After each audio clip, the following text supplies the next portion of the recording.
Welcome to a new edition of the Neon Jazz Interview Series with veteran jazz saxophonist Greg Abate on the live 2023 recording at WICN FM. This album is a reunion of friends 40 years in the making on an extremely tasty performance to an intimate studio audience.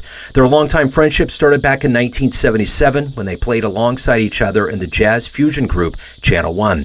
By the mid-'80s, Greg and Paul were traveling with the Artie Shaw Orchestra. Over the years, they have had the opportunity to continue their friendship and playing together as their schedules permitted in the Rhode Island area. We cover this project, the state of jazz, the future, and so much more. Enjoy. Hi, Greg. Hi, how are you doing?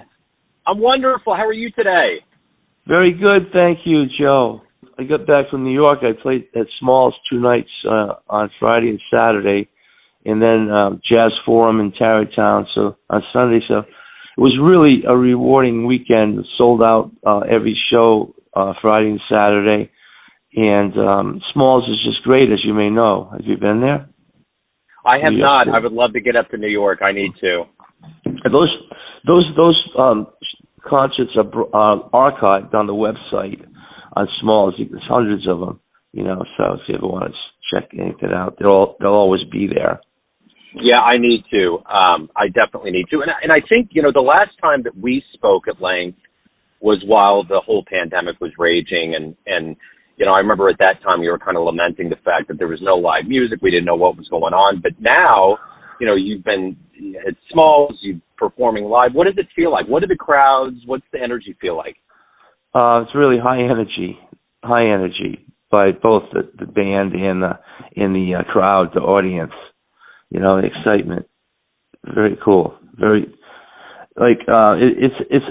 I've been used to getting back for a year and a half, 2 years now, actually. So that question is, I never thought about the difference, but now looking at it, when it started coming out, everybody was very happy to go out cautiously, and then they started to be more confident without the mask on and just living their lives and coming out, and I mean, if you could have seen the people waiting outside at Smalls, to get in, they have ticket hold, they're all crowded together like it used to be, That's so nice, and it's so nice that you cats are back out at it. And, this latest recording seems to be special, too. You've reunited with a friend that you knew for 40-plus years. It was done, live. Talk to me about this project. Well, I don't want to be repetitive, but Paul and I were together in the late 70s. We happened to be in this group that became my group, Channel One, the fusion band. And we played all over New England and a couple of gigs in New York, when we had the band together. And then I started to record in the 90s for Candid Records, and I started to barnstorm around the country and Canada and, try to do that. And Paul was going to study, he was studying at Berkeley prior to that, and he became a full-time professor. So he's retired now, but his life was more in the, in the educational part of it. And I'd call him for gigs sometimes, and he said, I just can't do it. I got to get up really early. I can't make that drive and get to class. So after he retired, we decided to do something musical again and work on it. So I would go to his studio, maybe twice a week for a couple of months, and we were getting the music together. I'd play the piano, he'd be playing bass. We'd be working out the tunes and changing chords here, suggesting different time signatures or keys. And we just did the whole thing together before we actually brought the music to record. So it was a whole year of preparation, actually. And we've done several gigs together since the recording has been released. But actually, I've been out on my own, too. I've been doing stuff all over, Tucson and Phoenix, California. I'm going to New Mexico in the first week of September. I'm going to play the Buffalo Jazz Festival on the end of this month, and it's with a total different band, a group that I use in New York City. So that's the story with me and Paul. We've actually got a gig tonight in Bristol. We're going to play our music there, and then on Sunday we've got another gig. So does that give you an idea about what we did? Yeah, absolutely. So this live gig at WICN, how special was this? I mean, the recording is beautiful. I've already actually played a track on the show. What was how did it all come together, and how did you feel now that? Well, I'm pretty tight with the people at WICN. They've been playing my music since the early '90s, actually, since I started to record for Candid with Birdland, Bob City Live at Birdland. And I've been there many, many, many times to speak with the different disc jockeys there.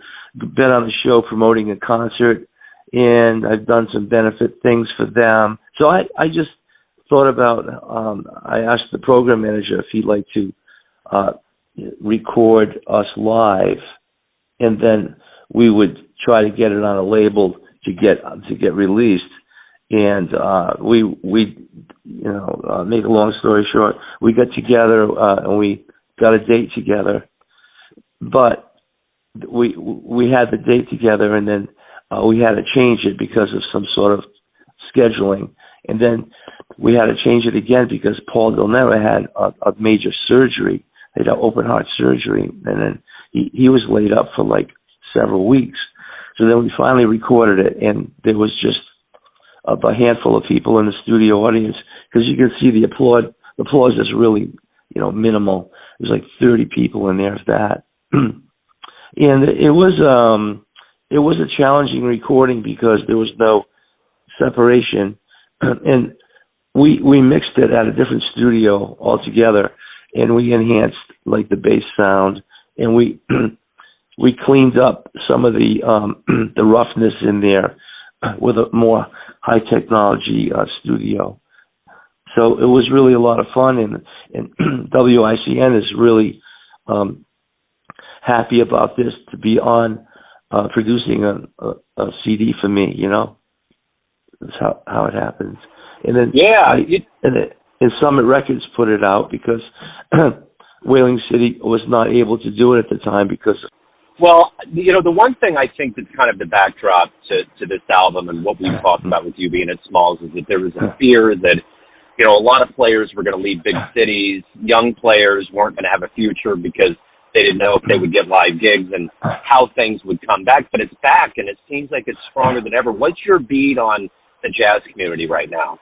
Oh, it's vibrant, really vibrant. Like where I live in Rhode Island, there's not much happening. They don't have a jazz club here, per se. You have Boston and Cambridge, Scholars, but that's not Boston, and there's no really jazz club in Boston. They have these places where students can play, and of course they don't give them any money. They have to just sacrifice that because they want to play and learn their craft. But across the country and in Europe, and there's so many jazz venues. It's impossible to play every one. I mean, in 10 lifetimes, it's unreal. I mean, you could just look at England, for example. I've got 25 gigs from this October 20th to November 20th. I'm there a whole month, and I have a different gig in a different city each night, except for a couple of nights that I'm not going to do it. So it's really a lot, and I'll be playing with different rhythm sections each time. So that's what I do there, and there's hundreds and hundreds of jazz clubs in England alone. One or two jazz clubs and venues in each town. London is, of course, loaded with jazz venues, like loaded by Ronnie Scott's 606 and Pizza Express and different venues, but other cities and towns, smaller, have one or two jazz clubs that work once a week, or once a month, or twice a month, something like that, or a certain day, every other week, a Wednesday night, a Monday night, Saturday, Friday. They all have a different night and a different scheduling process. Does that make sense? Yeah, no, it totally makes sense. No, that gives me a good idea of what's going on and how vibrant it is. So, Greg, if anyone out there wants to pick up this WICN album, learn more about your live schedule, anything about your world, where can they go? Well, you can go to my website, gregabate.com, and I prefer if they wanted to purchase the recording, to go through us, because we don't get any money from Spotify and those CD baby things. It's like I think that the government should have a law, an amendment, because they don't know that our intellectual property is the profits go to these companies that do not share with us, other than maybe a few cents for 10 spins. That's not fair. So if they wanted to buy the CD, you can email me too at my email address, gregonalto@gmail.com, and it's a reasonable price.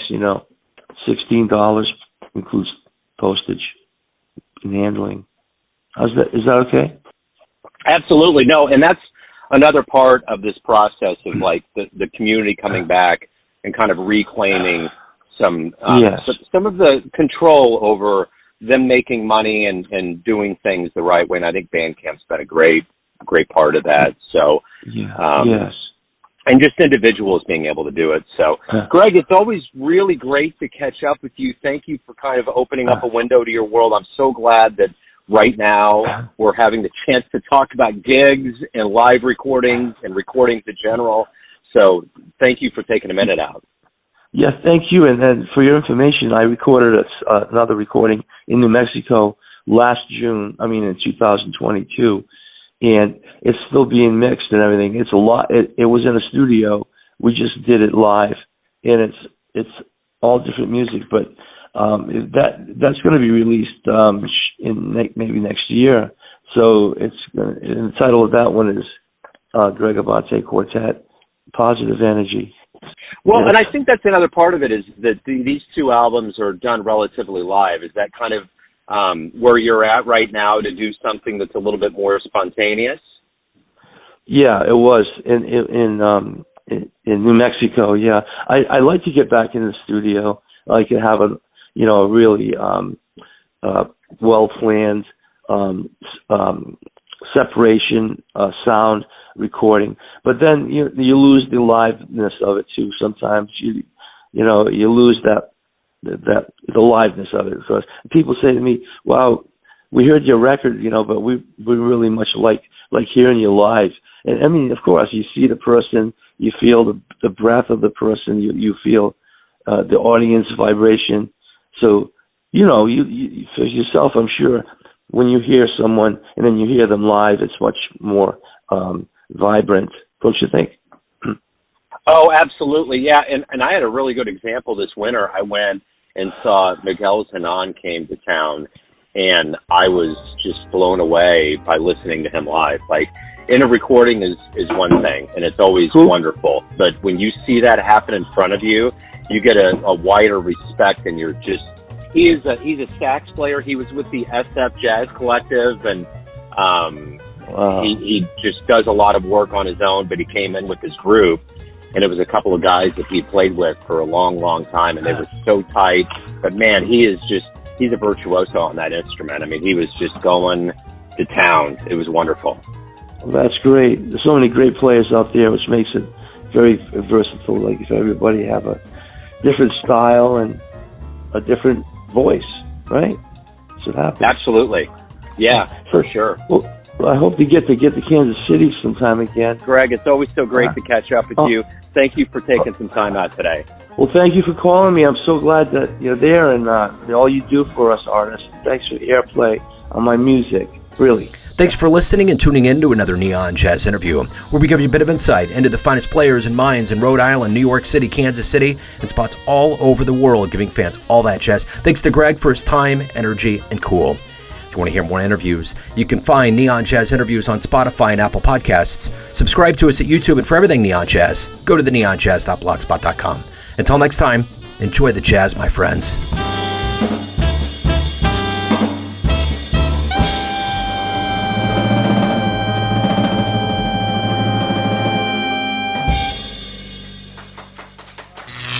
Neon Jazz.